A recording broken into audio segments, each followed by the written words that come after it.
মেহেরপুরে ক্ষতিগ্রস্ত ইসকন মন্দিরে নগদ অর্থ ও খাবার সামগ্রী সহযোগিতা প্রদান করেছে জাতীয়তাবাদী আইনজীবী পরিষদ। মেহেরপুর প্রতিনিধি মিজানুর রহমান অপুর প্রতিবেদনে দেখুন বিস্তারিত।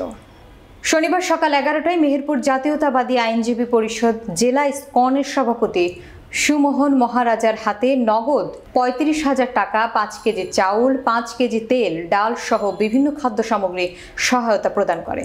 এ সময় জাতীয়তাবাদী আইনজীবী পরিষদের ভারপ্রাপ্ত সভাপতি আদিল করিম, সাধারণ সম্পাদক মারুফ আহমেদ বিজন, পৌর বিএনপির সভাপতি জাহাঙ্গীর বিশ্বাস সহ জাতীয়তাবাদী আইনজীবী পরিষদের আইনজীবীরা উপস্থিত ছিলেন। আপনারা সকলে জানেন যে মেহেরপুরের শত শত বছরের ইতিহাস, আমরা এখানে হিন্দু মুসলমান একসঙ্গে একইভাবে বসবাস করেছি। আমরা এই মাটির একই সন্তান। আমরা কখনো কোনো বিভেদ নিয়ে এখানে চলাফেরা করিনি। একটা দীর্ঘ দুঃশাসনের অবসান হয়েছে, আপনারা জানেন, গত 5ই আগস্ট একটি স্বৈরাচারী সরকারের পতনের সময় আমরা দেখেছি যে আমরা ওই স্বৈরাচারী সরকারের সময় যে লড়াই আমরা করেছিলাম, যে সংগ্রাম করেছিলাম তার পতনের জন্য, যারা আমরা লড়াই করেছিলাম তারা সেদিন আমরা মেহেরপুরে শান্তি শৃঙ্খলা রক্ষাতেই ব্যস্ত ছিলাম। সেদিন অনেক পঙ্গপালের মতন বিভিন্ন পক্ষ মেহেরপুরে বিজয় মিছিলের নামে এসে বিভিন্ন তাণ্ডব চালিয়েছে।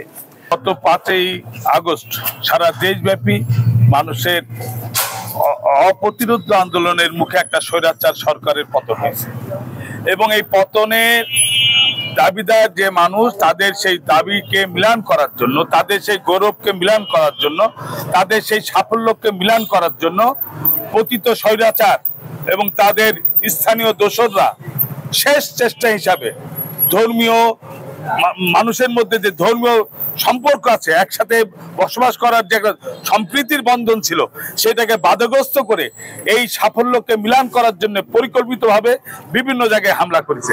ইসকন মন্দিরের হামলা তারই প্রমাণ। এখানে আমাদের আন্দোলনের বিজয় শক্তিদের দ্বারা এইটা ধ্বংসপ্রাপ্ত হয়নি, এটা কোনো আক্রমণ করা হয়নি। যারা পরাজিত শক্তি, তারা পরাজিত শক্তি হিসাবে বিজয়ীদের আত্মসম্মান, বিজয়ীদের সাফল্যকে মিলান করার জন্য তারা এই পরিকল্পিত হয়ে হামলাটা করেছে। আমরা নেতৃবৃন্দ, আপনারা আমাদের এই ধ্বংসস্তূপটা দেখে গেছেন। অত্যন্ত দুঃখের সাথে বলা হচ্ছে যে ছাত্রদের প্রখর আন্দোলনের মাধ্যমে আওয়ামী লীগ সরকার পতনের পরে 5ই আগস্ট বিকেল 5টায় আমাদের মন্দিরে অতর্কিতভাবে 400-500 লোক হামলা করেছিল এবং তারা এখানে বিভিন্নভাবে আক্রমণ চালায়, গান পাউডার দিয়ে এবং বিভিন্ন ককটেল দিয়ে আমাদের মন্দিরটাকে ধ্বংস করে। আমরা ওই মুহূর্তে নিজের জীবন বাঁচানোর জন্য আমরা এখান থেকে স্থান পরিত্যাগ করেছিলাম। যদি ওই সময় যদি আমরা আরেকটু যদি সময় দেরি হতো আমাদের এখানে থেকে অবস্থান থেকে সরে যাওয়ার জন্য, তাহলে হয়তো আমরা আজকে এই মিডিয়ার সামনে কথা বলার মতো হয়তো সুযোগ থাকতো না।